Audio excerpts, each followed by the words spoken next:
Hey there, Snapchat enthusiasts!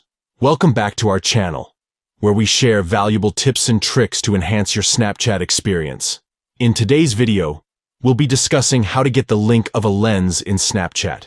If you want to share your favorite lenses with friends or on other platforms, this full guide is for you. Let's dive right into the step-by-step process. Step 1. Open the Snapchat app on your device. Look for the familiar yellow ghost icon either on your home screen or in your app drawer, and tap to open it. Step 2.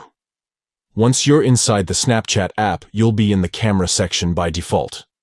Skip the camera for now and go straight to the lens. Step 3. Tap on the share icon, which is located in the top right corner of the screen.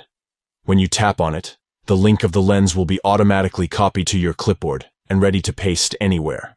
By following these simple steps, you can easily get the link of a lens in Snapchat, allowing you to share your favorite lenses with friends or on other platforms. If you found this tutorial helpful, please give this video a thumbs up and consider subscribing to our channel for more useful content. Thank you for watching, and we'll catch you in the next video.